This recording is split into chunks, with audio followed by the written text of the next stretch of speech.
بسم اللہ الرحمن الرحیم۔ شب قدر کی خصوصیات۔ شب قدر انتہائی قدر و منزلت کی حامل وہ عظیم اور بابرکت رات ہے جسے مالک لم یزل نے وہ فضیلت بخشی کہ تنہا یہی ایک رات 1000 مہینوں سے بھی افضل قرار پائی۔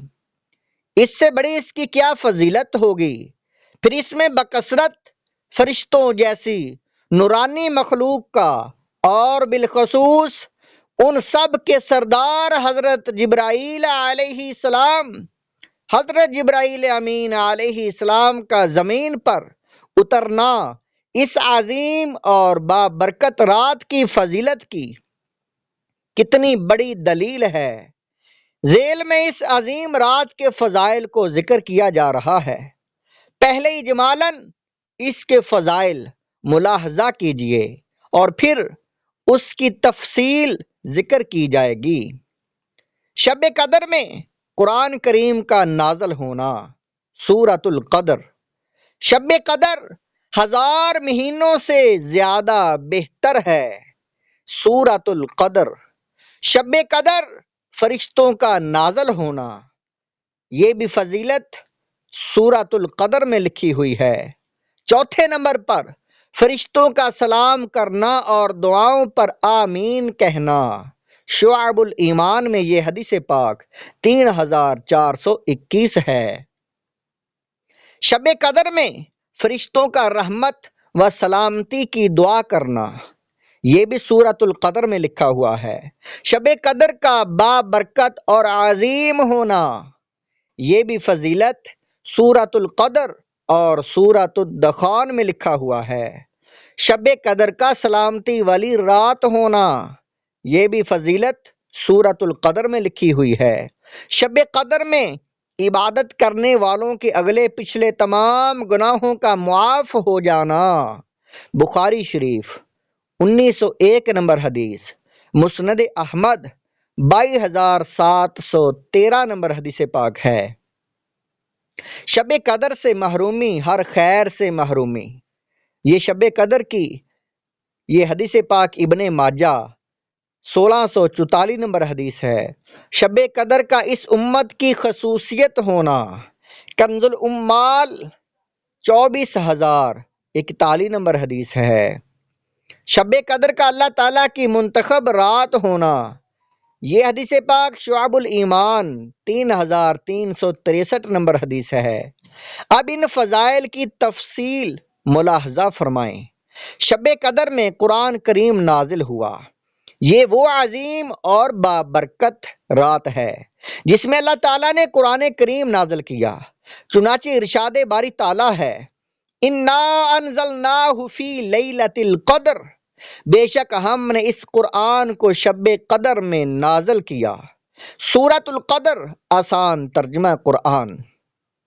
فائدہ: شب قدر میں قرآن کریم کے نازل ہونے سے مراد یہ ہے کہ سب سے پہلے لوح محفوظ سے آسمان دنیا پر نازل ہوا، پھر اس کے بعد آہستہ آہستہ کر کے 23 سال میں نزول قرآن کریم کی تکمیل ہوئی۔ شعب الایمان حدیث نمبر ہے 3386، معارف القرآن جلد نمبر 7 صفحہ نمبر 757۔ شب قدر 1000 مہینوں سے زیادہ بہتر ہے۔ اللہ تعالیٰ نے صرف اس ایک رات کو وہ قدر وہ منزلت عطا فرمائی ہے کہ 1000 مہینوں پر اس رات کو فوقیت حاصل ہے۔ چنانچہ ارشاد باری تعالیٰ ہے، لیلۃ القدر خیر من الف شہر، شب قدر 1000 مہینوں سے بھی بہتر ہے۔ یہ فضیلت سورۃ القدر میں لکھی ہوئی ہے۔ آسان ترجمہ قرآن۔ حضرت انس رضی اللہ تعالیٰ عنہ فرماتے ہیں، العمل فی لیلۃ القدر والصدقۃ والصلاۃ والزکاۃ افضل من الف شہر۔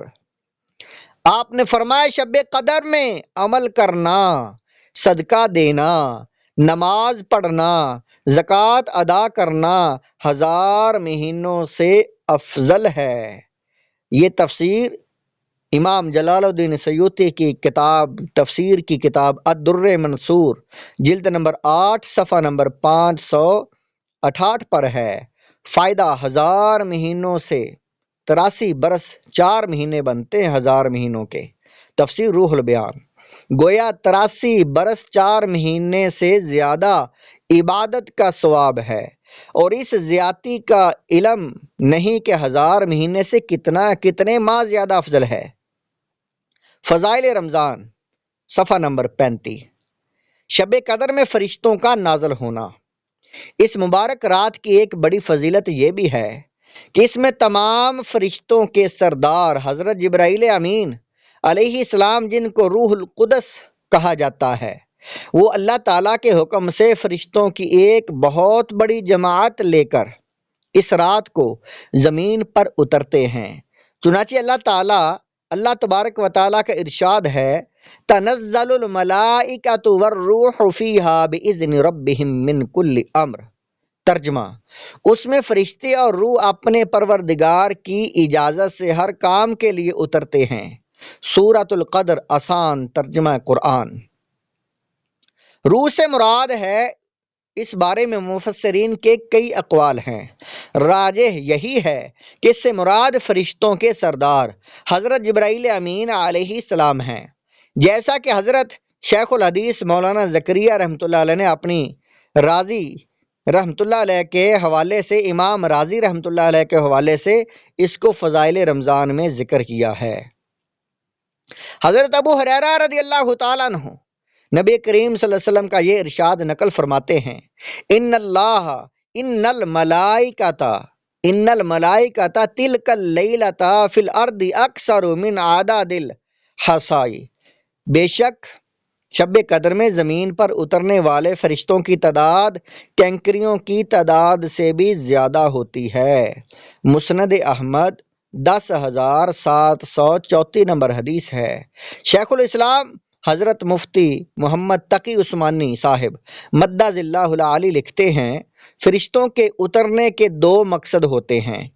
ایک مقصد تو یہ ہوتا ہے کہ اس رات جو لوگ عبادت میں مشغول ہوتے ہیں، فرشتے ان کے حق میں رحمت کی دعا کرتے ہیں، اور دوسرا مقصد آیت کریمہ میں یہ بتایا گیا ہے کہ اللہ تعالیٰ اس رات میں سال بھر کے تقدیر کے فیصلے فرشتوں کے حوالے اللہ تعالیٰ فرما دیتے ہیں، تاکہ وہ اپنے اپنے وقت پر ان کی تعمیل کرتے رہیں۔ یہ سورۃ القدر میں لکھا ہوا ہے۔ فرشتے سلام و مصافحہ کرتے ہیں اور دعاؤں پر آمین کہتے ہیں۔ حضرت ابن عباس رضی اللہ تعالیٰ عنہ سے نبی کریم صلی اللہ علیہ وسلم کا یہ ارشاد مروی ہے، جب شب قدر ہوتی ہے تو اللہ تعالیٰ حضرت جبرائیل علیہ السلام کو حکم دیتے ہیں، وہ فرشتوں کے ایک بڑے لشکر کے ساتھ زمین پر اترتے ہیں۔ ان کے ساتھ ایک سبز جھنڈا ہوتا ہے جس کو کعبہ کے اوپر نصب کرتے ہیں۔ حضرت جبرائیل علیہ السلام کے 100 پر ہیں، جن میں سے حضرت صرف 2 پر کو وہ اس رات میں کھول کر مشرق سے مغرب تک پھیلا دیتے ہیں۔ پھر حضرت جبرائیل علیہ السلام فرشتوں کو اس رات میں پھیل جانے کا حکم دیتے ہیں، اور وہ فرشتے اس رات میں ہر کھڑے بیٹھے نماز پڑھنے والے ذکر کرنے والے کو سلام کرتے ہیں، مصافحہ کرتے ہیں اور ان کی دعا پر آمین کہتے ہیں، اور یہی حالت صبح صادق تک رہتی ہے۔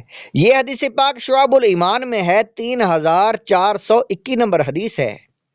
ایک اور روایت میں ہے، حضرت علی کرم اللہ تعالی وجہ الکریم یہ ارشاد منقول ہے آپ کا، 7ویں آسمان پر ایک خطیرۃ القدس ہے، وہاں ایسے فرشتے ہیں جنہیں روحانیون کہا جاتا ہے۔